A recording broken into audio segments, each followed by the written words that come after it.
Isang halamang dito sa Pilipinas matatagpuan na maliban sa mga pakinabang at gamit nito ay isa palang mainam na proteksyon at gamit ng sinuman laban sa masamang elemento. Isang tradisyonal na halamang may tuturingang Pinoy na Pinoy. Kilalanin natin ang halamang agsam. Hello, what's up? Your best here. Sa videong ito ay ating isa-isahin ang mga natatanging gamit ng damong ito na kadalasang tumutubo dito sa atin sa Pilipinas. At maaaring nakita mo na nga pero hindi mo alam ang taglay nitong kagamitan. Nakakita ka na ba ng kwintas o pulseras na yari sa agsam? Batid mo ba na ito ay napakamahal na at umaabot nga ng 6,000 piso? Subalit ano nga ba ang kwento at misteryo ng mga halamang damong ito? Ang halamang ito na tinatawag nga na nito sa Katagalugan ay isang klase ng baging o gumagapang na baging na may 4 na klase. Ito ay ang nito, nitong puti, nitong pula, at nito-nituan. Ang nito o Lygodium cercinatum ay isang baging na kilalang tumutubo sa ilang bahagi sa Mindanao, partikular na nga sa Surigao del Sur, at maging sa mga isla sa Kabisayaan. Ito ay kilala nga rin sa ilang lokal na salita bilang nauli, nituan at agsam. Kadalasang tumutubo ang nito o ang agsam sa mga mailamig at mababang lugar at maging sa kagubatan. Ang halamang ito ay sinasabing isang klase ng sinaunang damo na mas matanda pa nga kesa sa mga sinaunang Pilipino. Ang agsam ay sadyang kapaki-pakinabang. Ang ugat nito, ang katawan at ang dahon ay maaari mo ngang pakinabangan. Ayon sa pag-aaral, ang halamang ito na agsam ay nagtataglay raw ng antioxidants at radical scavenging properties. Ang mga dahon nito ay maaari mo ngang lutuin at gawing gulay. Ang ubod naman nito o ang laman ng katawan ay nginunguya upang gawing lunas at pantapal sa mga kagat ng insekto at maging ng ahas. Maaari mo itong ilagay sa sugat ang dinurog nitong dahon. Sa bansang Malaysia, ang dahon ng agsam nga ay itinuturing nilang isang mabisang panlinis sa nananakit na mata. Ibinababad nila ito sa tubig at pagkatapos ay ibinabalot sa malinis na tela upang gawing eye drops. Minsan ay ginamit din ito bilang panglunas sa mga kagat ng hayop na buhat sa dagat. Ang halamang damo na agsam ay kilala lamang natin bilang nitong gamit sa paglalala ng mga kasangkapan, katulad ng basket, plato, at sombrero. Subalit maging ito man ay naging tanyag na rin dahil sa itong fashion accessories tulad ng kwintas, bracelet, pouch, at maging bags. Ang sining na ito ay mahigit 45 taong gulang na at maituturing na isang may pagmamalaking sining dito sa atin sa Pilipinas.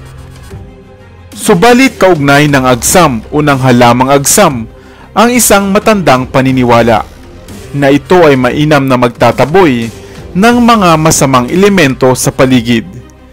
Kung kaya naman, kadalasan nga itong ginagawang pulseras na proteksyon at pangtaboy sa mga masamang elemento.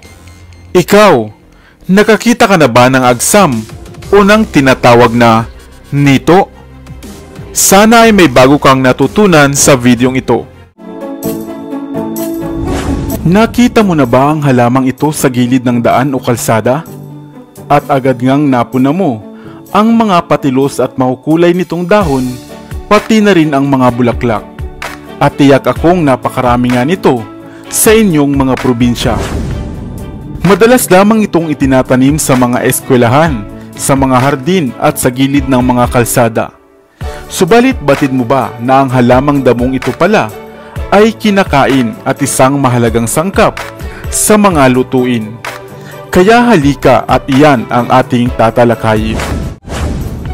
Ito ang halamang Celosia, na kilala rin sa ibang katawagan katulad ng Lagos spinach, soko, quail grass at velvet flower. Kabilang nga ito sa pamilya ng mga halamang Amarantaceae, katulad ng Kajapa. Ang pangalan naman nitong Celosia ay nagmula sa Greek na salita na Kelios, na ang ibig sabihin ay umaapoy na kulay, dahil nga sa matingkad nitong mga bulaklak. Madali nga lamang tumubo o alagaan ang halamang ito, kaya naman madalas itong ginagawang border plants at tumatagal nga ito ng 6 hanggang 10 buwan ang buhay. Subalit iilan lamang ang nakaalam na maging ang halamang damong ito pala ay maraming pakinabang. Ang halamang Celosia ay mayaman nga sa mga nutrisyon katulad ng protina, calcium, iron, phosphorus, vitamin A at vitamin C, tulad rin ng ilang green leafy vegetables. Sa ibang bansa nga kagaya sa Africa ay kanilang kinokolekta ang mga batang dahon bago pa ito mamulaklak upang gawing salad at sangkap na gulay sa mga sabaw. Tinatawag nga nila itong soko yokoto, na ang ibig sabihin ay busugin at pasayahin ang mga asawa.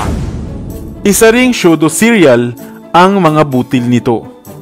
Katulad nga ng spinach, ang mga may lambot na katawan at batang dahon nito ay isinasama nila sa mga sabaw at mga nilaga. At alam mo rin ba na maaari mo ngang irigalo ang mga bulaklak nito sa inyong kakilala bilang good luck o wish, dahil ito nga ay nagpapahiwatig ng maigting na hangarin. Ngunit maliban pa rito ay makakain mo rin ang mga bulaklak ng Celosia. Maaari mong pakuluan ang batang bulaklak nito, lutuin sa sauce at iba pang mga pampalasa. Kaya naman hindi lamang ito halamang ornamental o display, kundi pwede mo rin palang makain. Mga halamang nasa paligid lamang natin, nagkalat at hindi natin madalas pinapansin. Ikaw, mayroon ka bang tanim na ibang variety ng Celosia? Ano naman ang tawag nito sa inyo? Sana ay may bago kang natutunan sa videong ito. Iwan ka naman ang comment sa comment section sa ibaba. I-like at i-share mo na rin para naman sa kaalaman ng iba. Dito na sa Best TV, tayo ay matuto, utak mapuno ng bagong kaalaman. Dito na sa Best TV, tayo ay lumibot, lihim na mundo ay ating matuklasan. Dito yan sa Best TV, dito yan sa Best TV, dito yan sa Best TV. Sapagkat ang mga laki may alam, dito yan sa Best TV. Tara bes, sabay-sabay tayo na matuto, pagkat dito sa mundo lamang ang siyang marunong. Ating utak sa linan ng panibagong dunong, mga bagay na sa buhay ay makakatulong.